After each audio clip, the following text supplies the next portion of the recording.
আলেমদের মুক্তি প্রসঙ্গে মজলুম কারাবন্দী বয়োবৃদ্ধ আলেম মুফতি আব্দুল হাই, মুফতি শফিকুর রহমান, মৌলানা শেখ ফরিদ, আরিফ হাসান সুমন, মৌলানা আমিরুল ইসলাম, মৌলানা সাব্বির সহ আরো অনেকেই শুধুমাত্র ভারতীয় আগ্রাসন ও শেখ হাসিনা ও আওয়ামী বিরোধী হওয়ার কারণে বিভিন্ন মামলাতে এখনো কারাগারে নির্জন সেলে বন্দী অবস্থায় রয়েছে।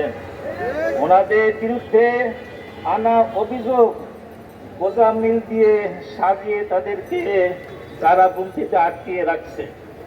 কোটালীপাড়া শেখ হাসিনা হত্যা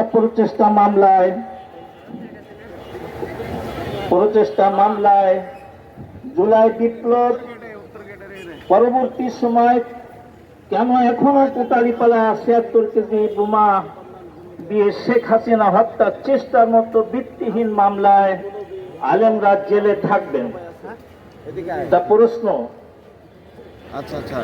কোন ধরনের সাক্ষ্য প্রমাণ ছাড়াই এই ভুয়া মামলায় হাসিনার কোর্ট অসংখ্য আলেমদের মৃত্যুদণ্ড দিয়েছিল? রমনা বটমূল বোমা হামলা মামলা, শেখ হাসিনা ক্ষমতায় থাকা অবস্থায় এই মামলায় 400 বারের অধিক সময় নিয়েছে রাষ্ট্রপক্ষ। 3 বার বিচারিক বেঞ্চ পরিবর্তন করেছে। যুক্তি তর্ক শেষ হওয়ার পর বারবার মামলা স্থগিত করে দিয়েছে, কারণ তারা অভিযোগ প্রমাণ করতে পারে নাই। কোন ধরনের সরাসরি বা পারিপার্শ্বিক প্রমাণ তারা হাজির করতে পারে নাই। বারবার যুক্তি তর্ক শেষ হওয়ার পরও মামলার কোনো মেরিট না থাকায় হাইকোর্টের বিচারকরা রায় দিতে পারেননি। সেই মামলায় হাসিনার সময় রায় দিতে পারে নাই প্রমাণের অভাবে। এই সময় এসে কিভাবে তারা সাক্ষ্য প্রমাণ ছাড়া সাজা দেয়? বাংলাদেশ হাইকোর্টের ইতিহাসে এটাই একমাত্র মামলা যা 11 বছর সময় নিয়েছে। সিলেট শাহ এস.এম. কিবরিয়া হত্যা মামলা, এই মামলায় এখন পর্যন্ত 3 বার গোজামিল এবং চার্জশিট দাখিল করেছে। এই 3 চার্জশিটের কোনোটার সাথে কোনো মিল নাই করেছে সালমান।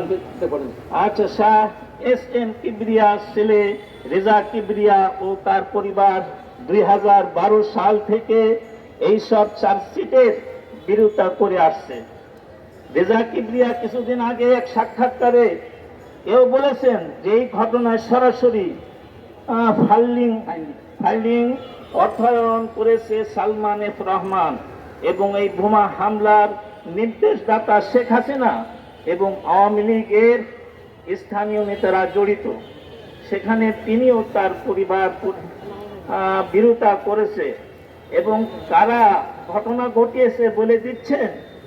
সেখানে কিভাবে এখনো এই মামলায় আলেমরা জড়িত, বন্দী? সিপিবির সমাবেশ বোমা হামলা ঘটনা 2001 সালের 2013 সালের এসে হঠাৎ করে আলেমদেরকে জড়িয়ে চার্জশিট প্রদান করে শেখ হাসিনা সরকার। এই ঘটনায় কোনো সাক্ষ্য প্রমাণ করতে না পেরে ভারতীয় পত্রিকা দ্য হিন্দুর একটি প্রতিবেদন এর উপর ভিত্তি করে রায় দেয় আদালত। গোপালগঞ্জ, বানিয়াচর ইত্যাদি। আমি একটা কথা বলবো, আমার এই ভাই, ছোট ভাই শেখ ফরিদ, তার মামলা পরিচালনা করতে এসে কোর্টে দুইবার গ্রেপ্তার হয়েছি। আমাকে রিমান্ডে নেওয়া হয়েছে। বিভিন্নভাবে আমাকে আটকানোর চেষ্টা করেছে। আমি বলে দিয়েছিলাম, যদি কোনো বাংলাদেশে কোনো প্রমাণ করতে পারে কোনো জায়গায় সন্ত্রাসী যে সমস্ত মামলা আছে তাদের লিস্টভুক্ত আমাকে দেখাতে পারেন, তাহলে আমি মেনে নেব। কিন্তু আমাকে আমার ভাইয়ের মামলা পরিচালনা করার সুযোগ দিন। আমাকে সুযোগ না দিয়ে আমাকে কারাবন্দী করছে, পরবর্তীতে জেলে পাঠাইছে। এটা কোন আচরণ? এইভাবে আমার ভাইয়ের জন্য আমি W33 এসআই আলী হাসান সে সাক্ষ্য দিয়েছিল যে তিনি বিদেশে প্রায় 3.5 বছর বিদেশে ছিল, বিশেষ ছিল। কিন্তু এই সমস্ত আমলে সে বিদেশে ছিল, কিভাবে তাকে মামলায় জড়িত করা হয়েছে। আমি চাই এই পরিবার মানে কাঁদতেছে, এদের মুক্তি চাই, শেখ ফরিদের মুক্তি চাই, অন্যান্য আলেমদের মুক্তি চাই। এই ফ্যাসিস্ট সরকারের বিরুদ্ধে তারা কথা বলছিল, তাই তাদেরকে ষড়যন্ত্র করে তাদের কাটটায় রাখেছে।